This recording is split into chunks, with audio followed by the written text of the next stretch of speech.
أعوذ بالله من الشيطان الرجيم. بسم الله الرحمن الرحيم. الحمد لله الذي خلق السماوات والأرض وجعل الظلمات والنور ثم الذين كفروا بربهم يعدلون. هو الذي خلقكم من طين ثم قضى أجلا وأجل مسمى عنده ثم أنتم تمترون. وهو الله في السماوات وفي الأرض يعلم سركم وجهركم ويعلم ما تكسبون. وما تاتيهم من آية من آيات ربهم إلا كانوا عنها معرضين. فقد كذبوا بالحق لما جاءهم فسوف ياتيهم أنباء ما كانوا به يستهزئون. ألم يروا كما أهلكنا من قبلهم من قرن مكناهم في الأرض ما لم نمكن لكم وأرسلنا السماء عليهم مدرارا وجعلنا الأنهار تجري من تحتهم فأهلكناهم بذنوبهم وأنشأنا من بعدهم قرننا آخرين. ولو نزلنا عليك كتابا في قرطاس فلمسوه بأيديهم لقال الذين كفروا إن هذا إلا سحر مبين. وقالوا لولا أنزل عليه ملك ولو أنزلنا ملكا لقضي الأمر ثم لا ينظرون. ولو جعلناه ملكا لجعلناه رجلا وللبسنا عليهم ما يلبسون. ولقد استهزئ برسل من قبلك فحاق بالذين سخروا منهم ما كانوا به يستهزئون. قل سيروا في الأرض ثم انظروا كيف كان عاقبة المكذبين. قل لمن ما في السماوات والأرض قل لله كتب على نفسه الرحمة ليجمعنكم إلى يوم القيامة لا ريب فيه. الذين خسروا أنفسهم فهم لا يؤمنون. وله ما سكن في الليل والنهار وهو السميع العليم. قل غير الله أتخذ وليا فاطر السماوات والأرض وهو يطعم ولا يطعم. قل إني أمرت أن أكون أول من أسلم ولا تكونن من المشركين. قل إني أخاف إن عصيت ربي عذاب يوم عظيم. من يصرف عنه يومئذ فقد رحمه وذلك الفوز المبين. وإن يمسسك الله بضر فلا كاشف له إلا هو وإن يمسسك بخير فهو على كل شيء قدير. وهو القاهر فوق عباده وهو الحكيم الخبير. قل أي شيء أكبر شهادة قل الله شهيد بيني وبينكم وأوحي إلي هذا القرآن لأنذركم به ومن بلغ. أئنكم لتشهدون أن مع الله آلهة أخرى قل لا أشهد قل إنما هو إله واحد وإنني بريء مما تشركون الذين آتيناهم الكتاب يعرفونه كما يعرفون أبناءهم الذين خسروا أنفسهم فهم لا يؤمنون ومن أظلم ممن افترى على الله كذبا أو كذب بآياته إنه لا يفلح الظالمون ويوم نحشرهم جميعا ثم نقول للذين أشركوا أين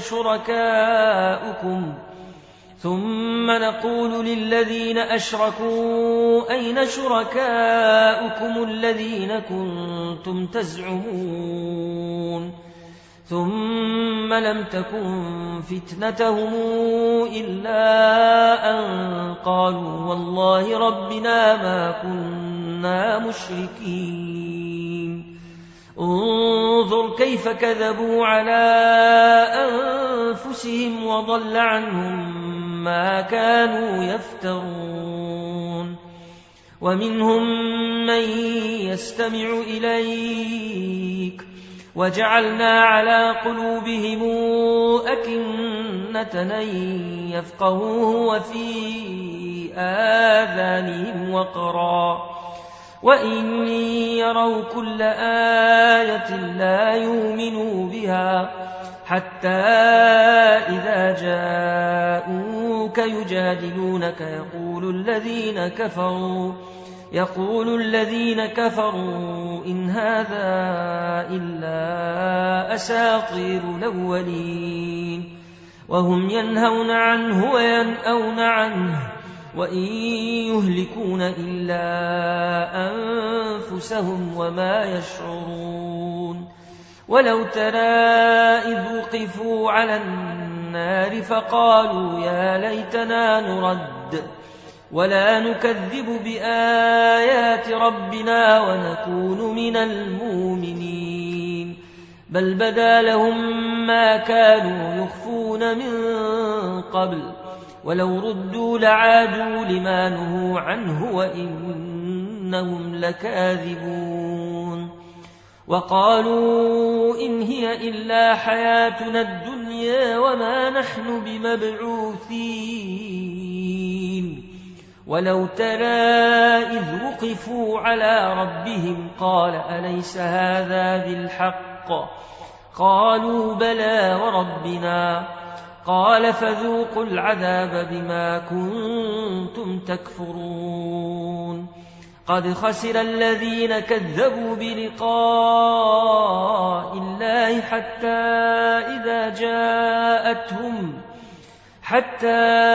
إذا جاءتهم الساعة بغتة قالوا يا حسرتنا على ما فرطنا فيها وهم يحملون أوزارهم على ظهورهم ألا ساء ما يزرون وما الحياة الدنيا إلا لعب ولهو وللدار الآخرة خير للذين يتقون أفلا تعقلون قد نعلم إنه ليحزنك الذي يقولون فإنهم لا يكذبونك ولكن الظالمين بآيات الله يجحدون ولقد كذبت رسل من قبلك فصبروا على ما كذبوا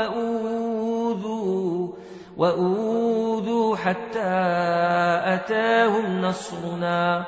ولا مبدل لكلمات الله ولقد جاءك من نبأ المرسلين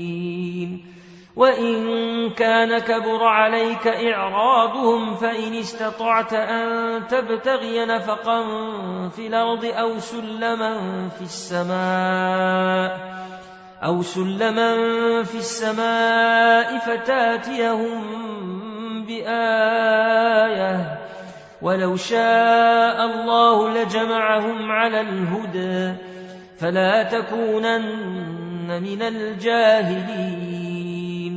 إنما يستجيب الذين يسمعون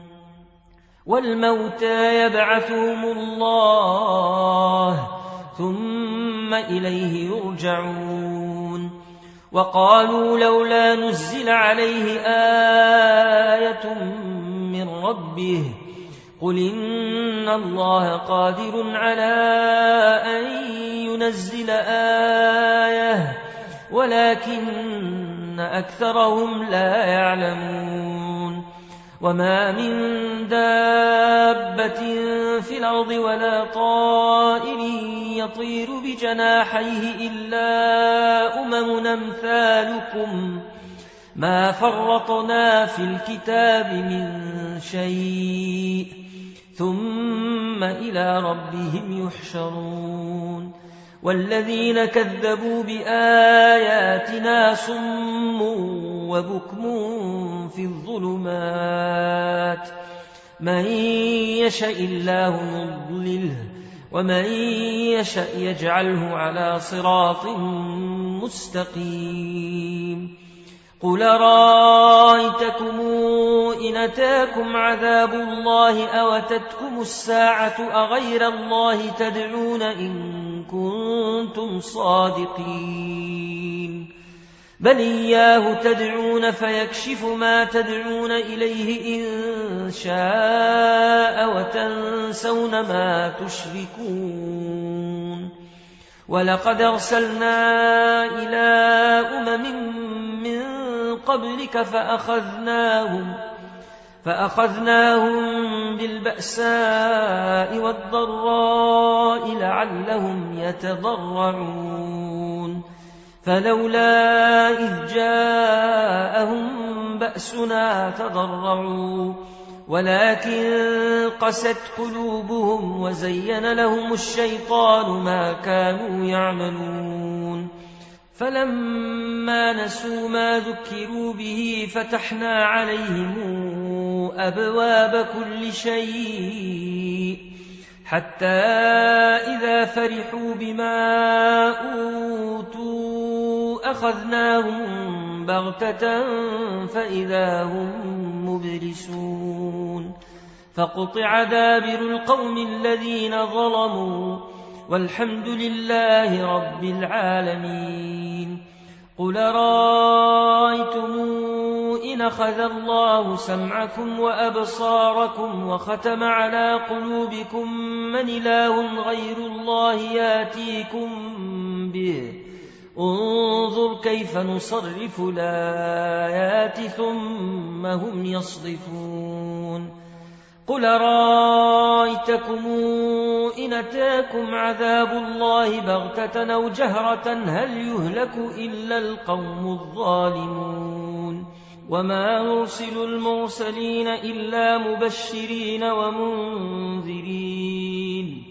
فمن آمن وأصلح فلا خوف عليهم ولا هم يحزنون والذين كذبوا بآياتنا يمسهم العذاب بما كانوا يفسقون قل لا أقول لكم عندي خزائن الله ولا أعلم الغيب ولا أقول لكم إني ملك إن أتبع إلا ما يوحى إلي قل هل يستوي الأعمى والبصير أفلا تتفكرون وأنذر به الذين يخافون أن يحشروا إلى ربهم ليس لهم من دونه ولي ولا شفيع لعلهم يتقون ولا تطرد الذين يدعون ربهم بالغداة والعشي يريدون وجهه ما عليك من حسابهم من شيء وما من حسابك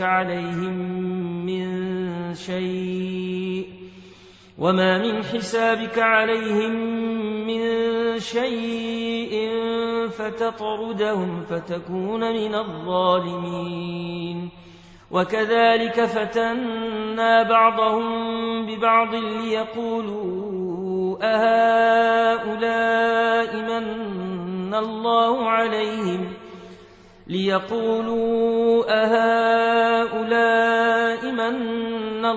عليهم من بيننا أليس الله بأعلم بالشاكرين. وإذا جاءك الذين يؤمنون بآياتنا فقل سلام عليكم كتب ربكم على نفسه الرحمة أنه من عمل منكم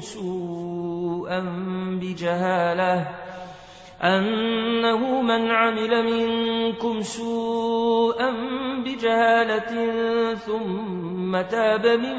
بعده وأصلح فإنه غفور رحيم.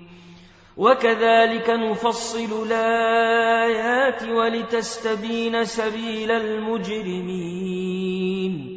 قل إني نهيت أن أعبد الذين تدعون من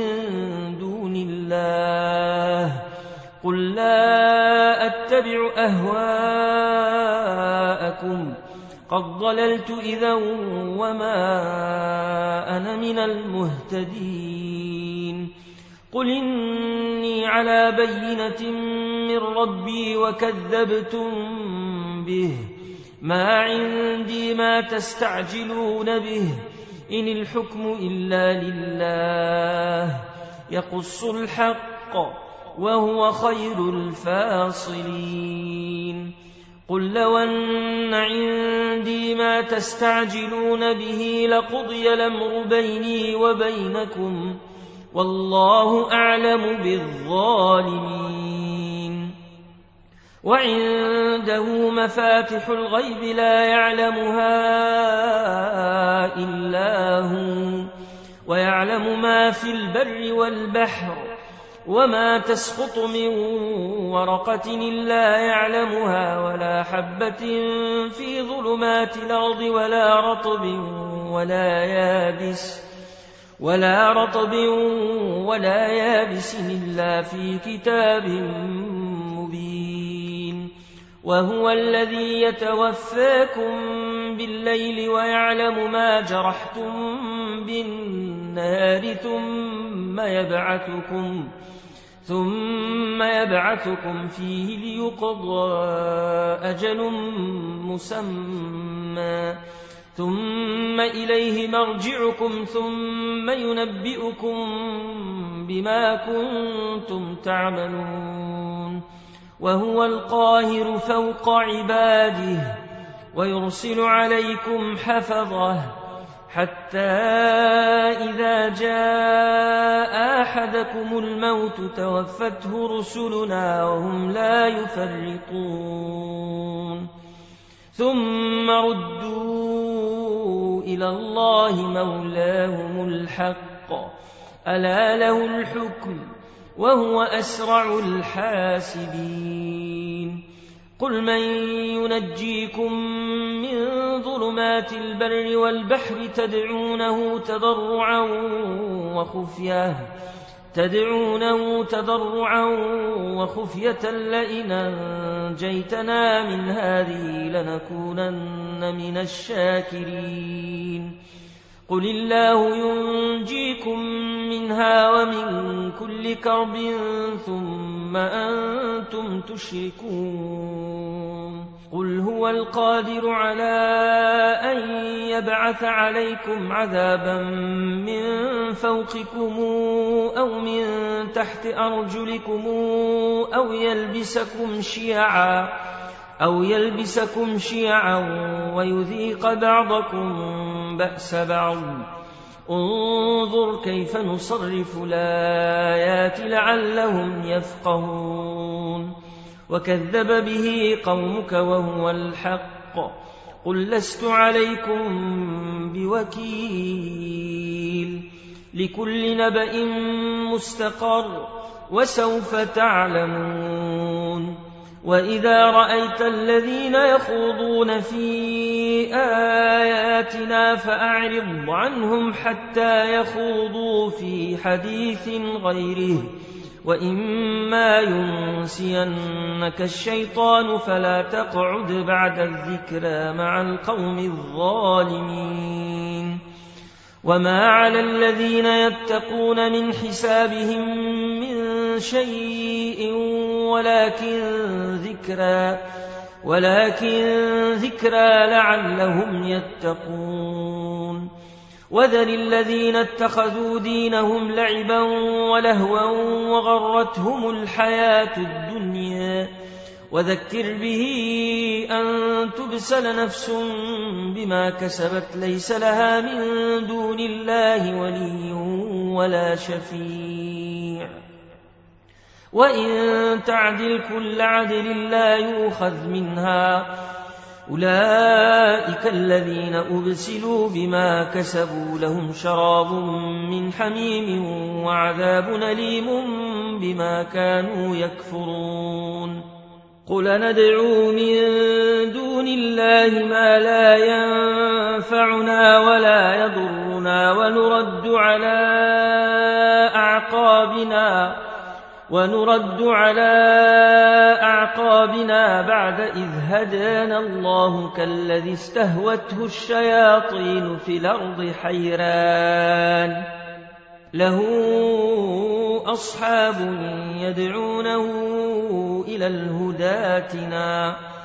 قل إن هدى الله هو الهدى وأمرنا لنسلم لرب العالمين وأن أقيموا الصلاة واتقوه وهو الذي إليه تحشرون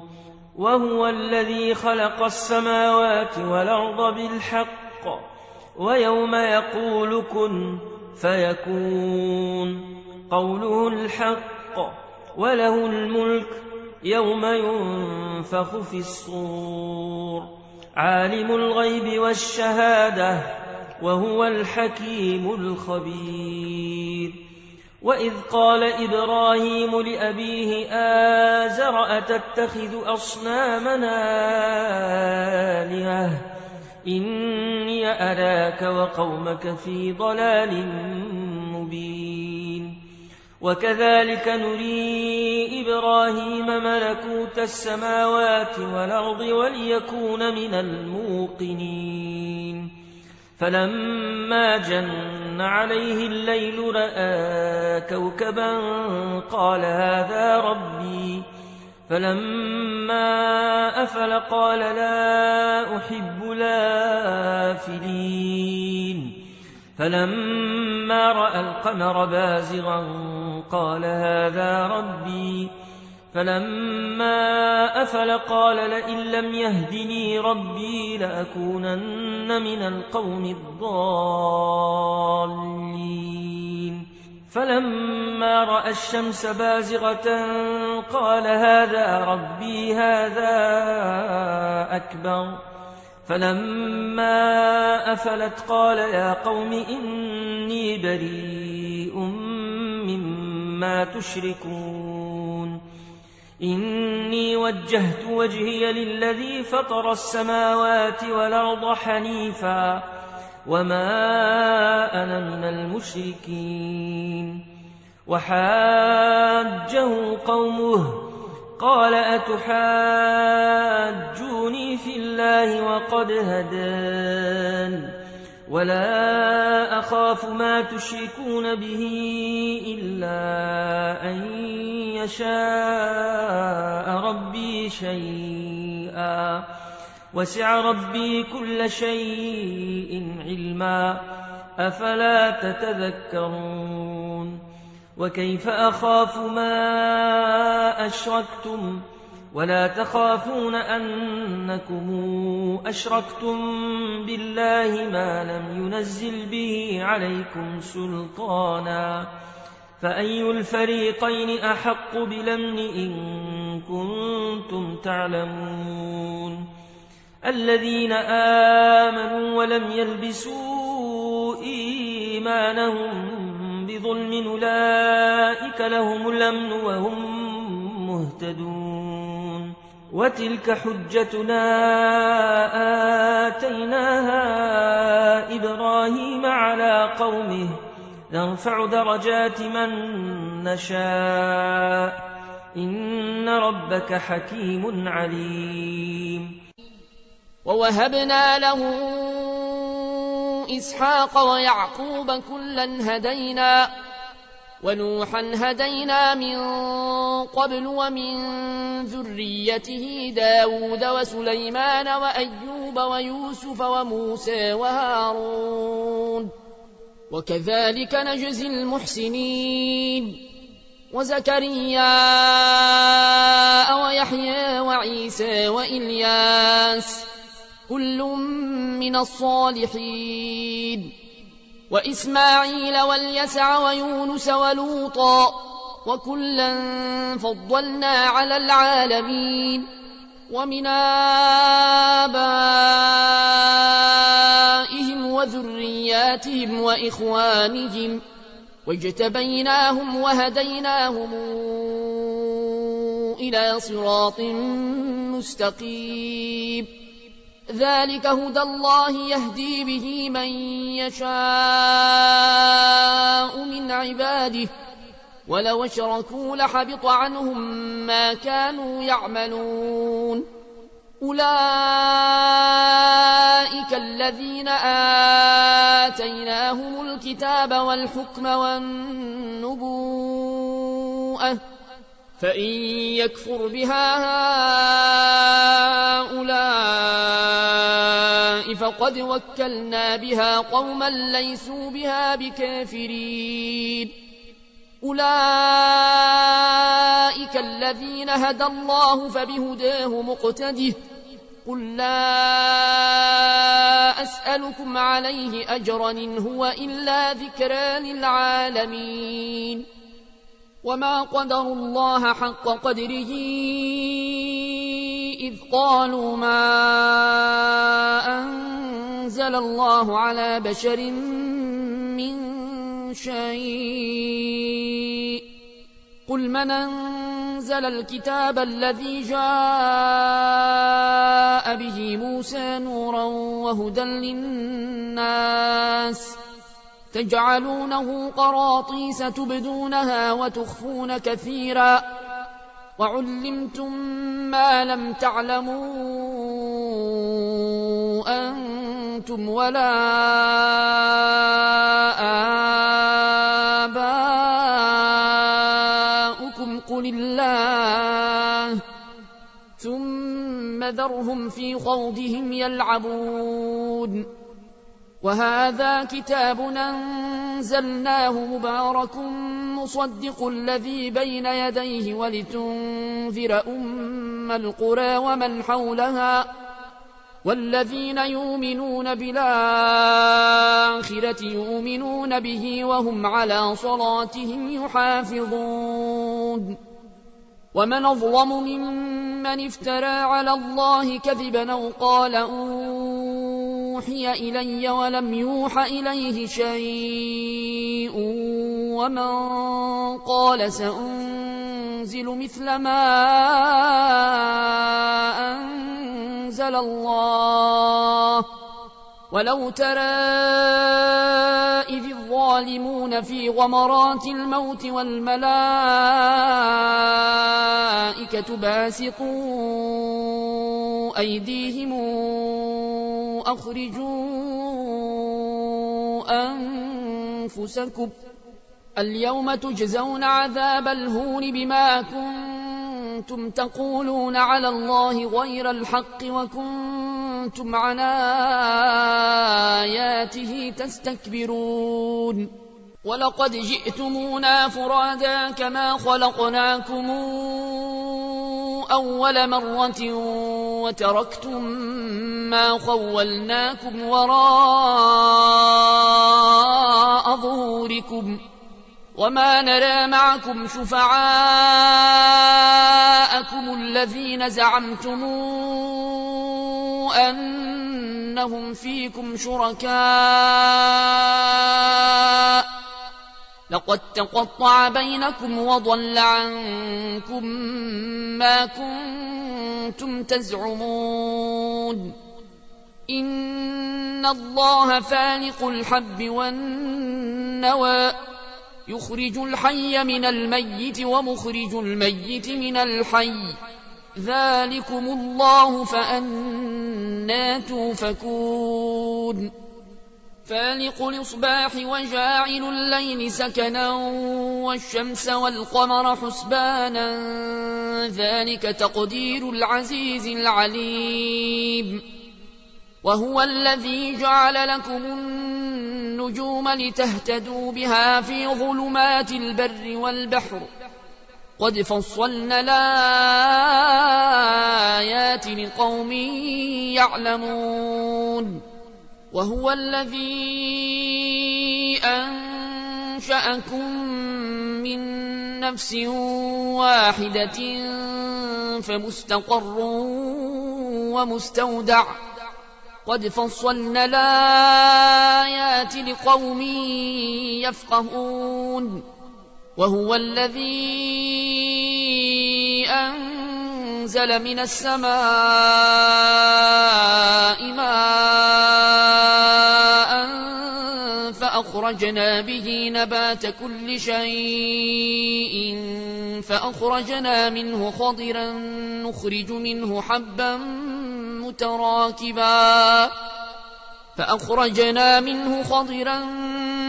منه حبا متراكبا ومن النخل من طلعها قنوان دانية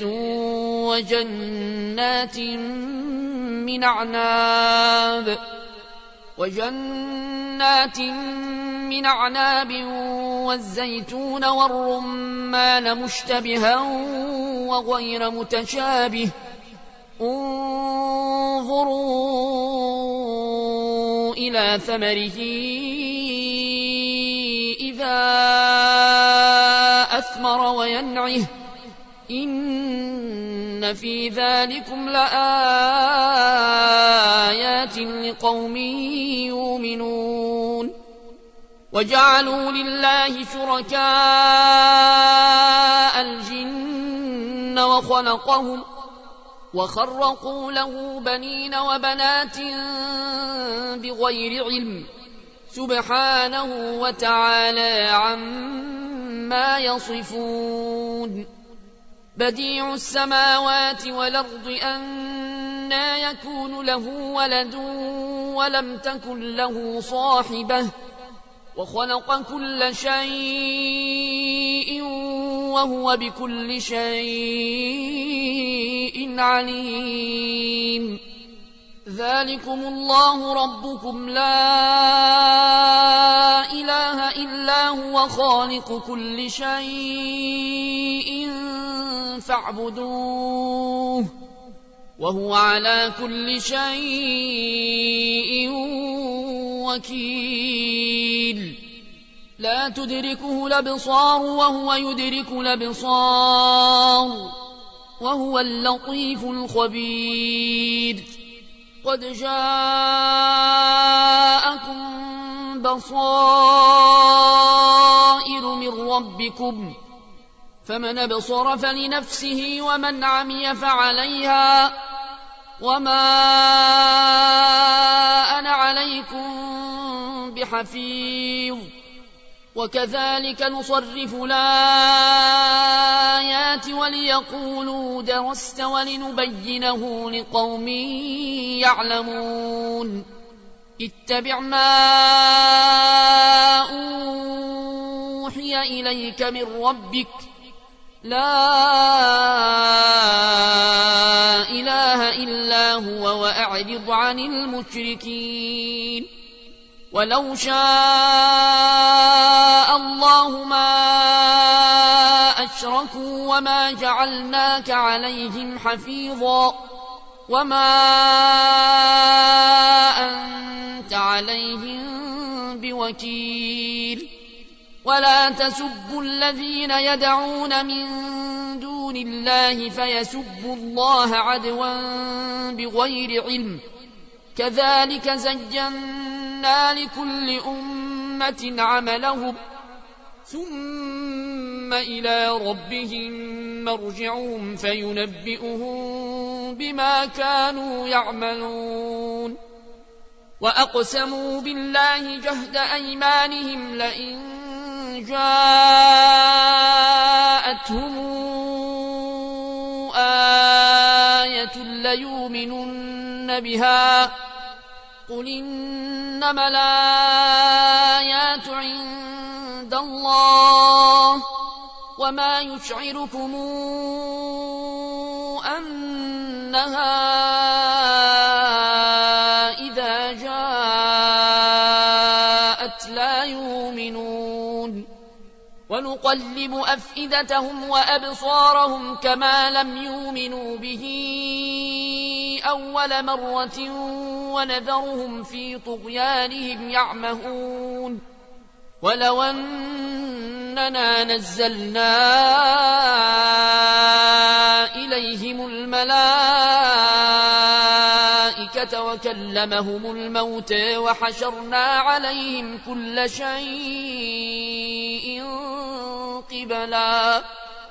وحشرنا عليهم كل شيء قبلا ما كانوا ليؤمنوا إلا أن يشاء الله ولكن أكثرهم يجهلون وكذلك جعلنا لكل نبي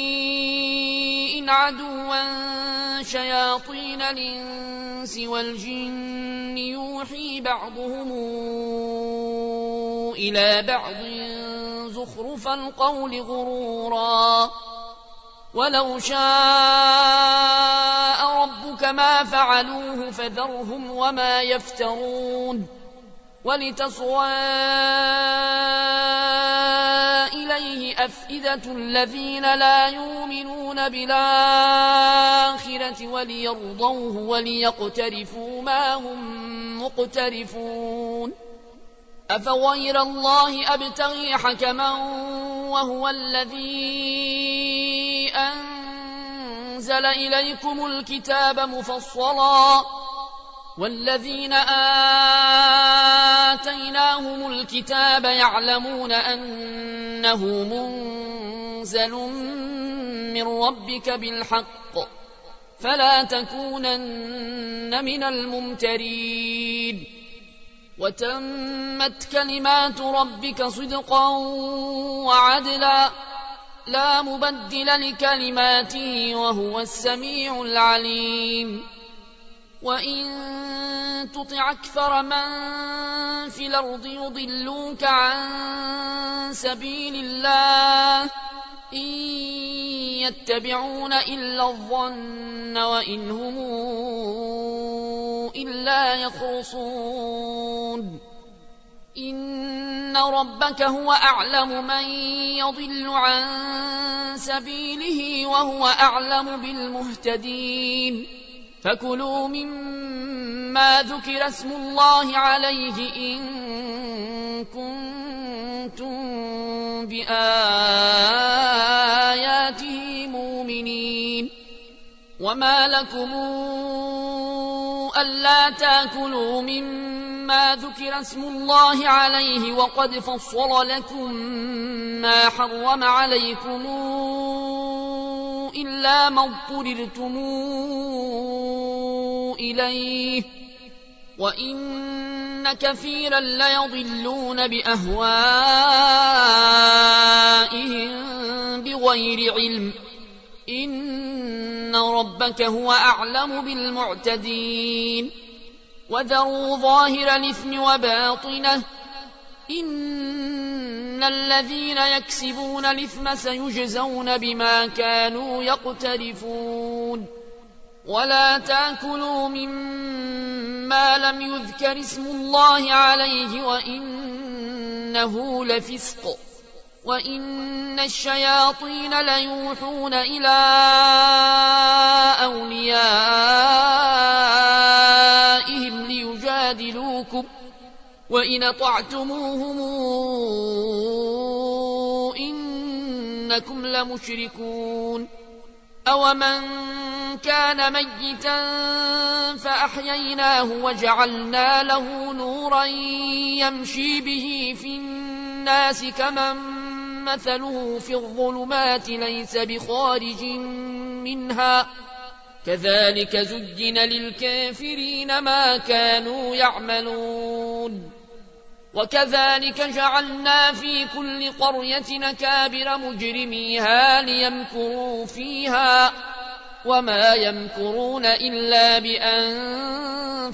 وما يشعرون وإذا جاءتهم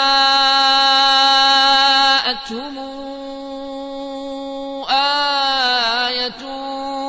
قالوا لن نؤمن حتى نؤتى مثل ما أوتي رسل الله أعلم حيث يجعل رسالاته سيصيب الذين أجرموا صغار عند الله وعذاب شديد بما كانوا يمكرون فمن يرد الله أن يهديه يشرح صدره للإسلام ومن يرد أن يضله يجعل صدره ضيقا حرجا كأنما يصعد في السماء كذلك يجعل الله الرجس على الذين لا يؤمنون وهذا صراط ربك مستقيما قد فصلنا الآيات لقوم يذكرون لهم دار السلام عند ربهم وهو وليهم بما كانوا يعملون ويوم نحشرهم جميعا يا معشر الجن قد استكثرتم من الإنس وقال أولياؤهم من الإنس ربنا استمتع بعضنا ببعض وبلغنا أجلنا الذي أجلت لنا قال النار مثواكم خالدين فيها إلا ما شاء الله إن ربك حكيم عليم وكذلك نولي بعض الظالمين بعضا بما كانوا يكسبون يا معشر الجن والإنس ألم ياتكم رسل منكم يقصون عليكم آياتي وينذرونكم لقاء يومكم هذا قالوا شهدنا على أنفسنا وغرتهم الحياة الدنيا وشهدوا على أنفسهم أنهم كانوا كافرين ذلك أن لم يكن ربك مهلك القرى بظلم وأهلها غافلون ولكل درجات مما عملوا وما ربك بغافل عما يعملون وربك الغني ذو الرحمة إن يشأ يذهبكم ويستخلف من بعدكم ما يشاء كما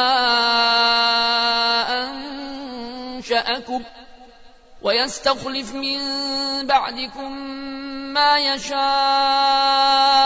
كما أنشأكم من ذرية قومنا آخرين إنما توعدون لآت وما أنتم بمعجزين قل يا قوم اعملوا على مكانتكم إني عامل فسوف تعلمون من تكون له عاقبة الدار إنه لا يفلح الظالمون وجعلوا لله مما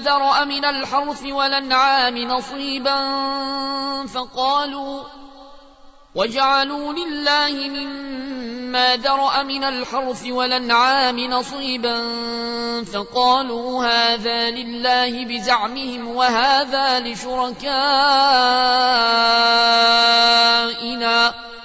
فما كان لشركائهم فلا يصل إلى الله وما كان لله فهو يصل إلى شركائهم ساء ما يحكمون وكذلك زين لكثير من المشركين قتل أولادهم شركاؤهم ليردوهم وليلبسوا عليهم دينهم ولو شاء الله ما فعلوه فذرهم وما يفترون وقالوا هذه أنعام وحرث حجر لا يطعمها إلا من نشاء بزعمهم وأنعام حرمت ظهورها وأنعام لا يذكرون اسم الله عليها افتراء عليه سيجزيهم بما كانوا يفترون وقالوا ما في بطون هذه الأنعام خالصة لذكورنا ومحرم على أزواجنا وإن يكن ميتة فهم فيه شركاء سيجزيهم وصفهم إنه حكيم عليم قد خسر الذين قتلوا أولادهم سفها بغير علم وحرموا ما رزقهم الله افتراء على الله قد ضلوا وما كانوا مهتدين وهو الذي أنشأ جنات معروشات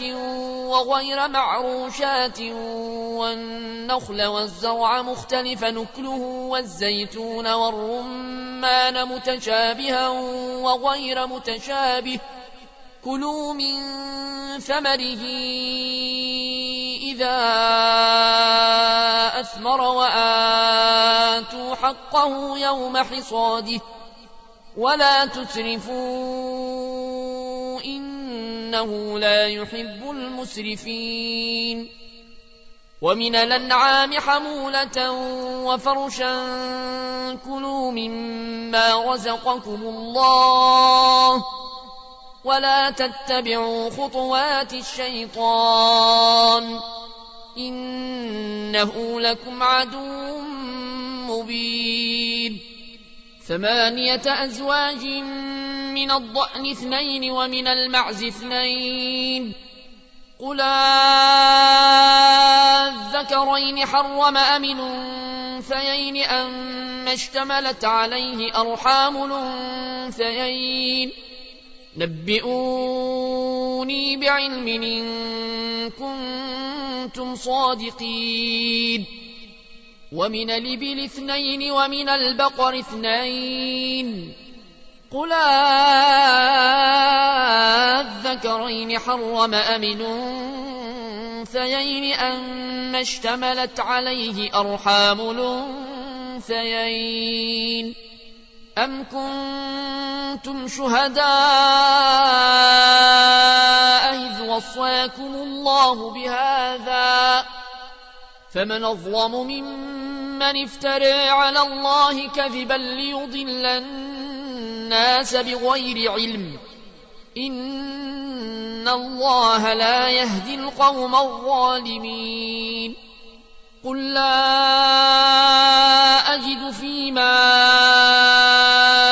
أوحي إلي محرما على طاعم يطعمه إلا أن يكون ميتة أو دما مسفوحا أو لحم خنزير فإنه رجس أو فسق أهل لغير الله به فمن اضطر غير باغ ولا عاد فإن ربك غفور رحيم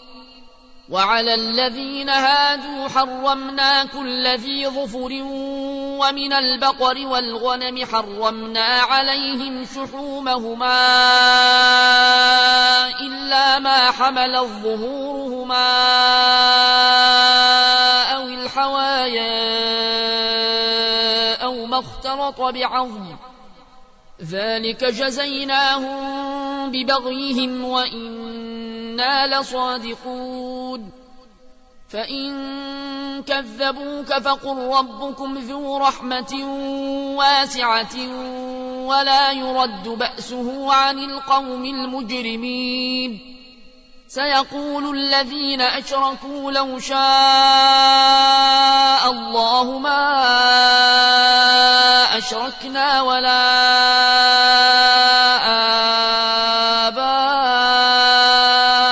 آباؤنا ولا حرمنا من شيء كذلك كذب الذين من قبلهم حتى ذاقوا بأسنا قل هل عندكم من علم فتخرجوه لنا إن تتبعون إلا الظن وإن أنتم إلا تخرصون قل فلله الحجة البالغة فلو شاء لهداكم أجمعين قل هلم شهداءكم الذين يشهدون أن الله حرم هذا فإن شهدوا فلا تشهد معهم ولا تتبع أهواء الذين كذبوا بآياتنا والذين لا يؤمنون بالآخرة وهم بربهم يعدلون قل تعالوا واتل ما حرم ربكم عليكم ألا تشركوا به شيئا وبالوالدين إحسانا ولا تقتلوا أولادكم من إملاق نحن نرزقكم وإياهم ولا تقربوا الفواحش ما ظهر منها وما بطن ولا تقتلوا النفس التي حرم الله إلا بالحق ذلكم وصاكم به لعلكم تعقلون ولا تقربوا مال اليتيم إلا بالتي هي أحسن حتى يبلغ أشده وأوفوا الكيل والميزان بالقسط لا نكلف نفسا إلا وسعها وإذا قلتم فاعدلوا ولو كان ذا قربى وبعهد الله أوفوا ذلكم وصاكم به لعلكم تذكرون وأن هذا صراطي مستقيما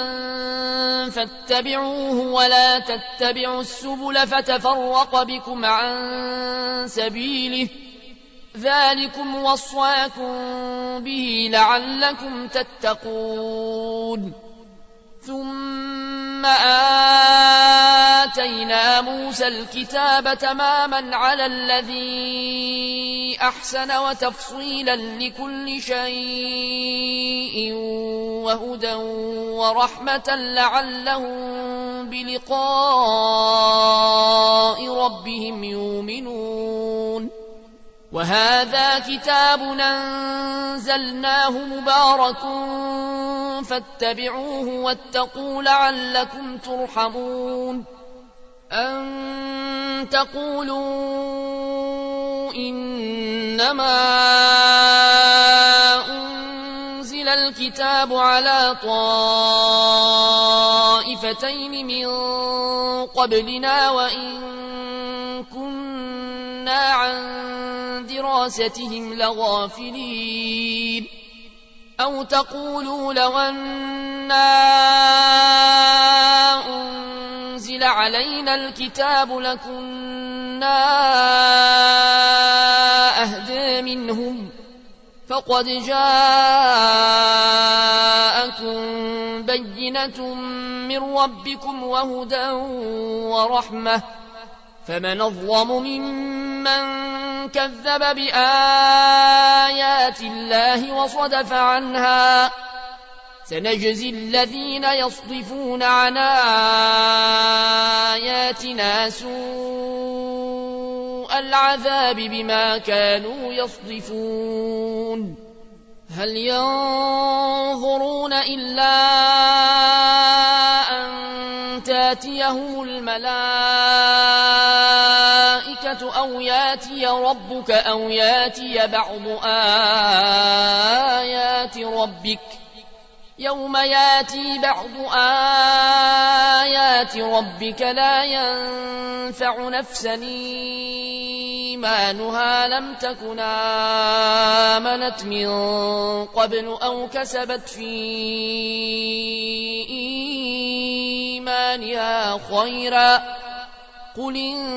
انتظروا إنا منتظرون إن الذين فرقوا دينهم وكانوا شيعا لست منهم في شيء إنما أمرهم إلى الله ثم ينبئهم بما كانوا يفعلون من جاء بالحسنة فله عشر أمثالها ومن جاء بالسيئة فلا يجزى إلا مثلها وهم لا يظلمون قل إنني هداني ربي إلى صراط مستقيم دينا قيما ملة إبراهيم حنيفا وما كان من المشركين قل إن صلاتي ونسكي ومحياي ومماتي لله رب العالمين لا شريك له وبذلك أمرت وأنا أول المسلمين قل غير الله أبغي ربا وهو رب كل شيء ولا تكسب كل نفس إلا عليها ولا تزر وازرة وزر أخرى ثم إلى ربكم مرجعكم فينبئكم بما كنتم فيه تختلفون وهو الذي جعلكم خلائف الأرض ورفع بعضكم فوق بعض درجات ليبلوكم فيما آتاكم إن ربك سريع العقاب وإنه لغفور رحيم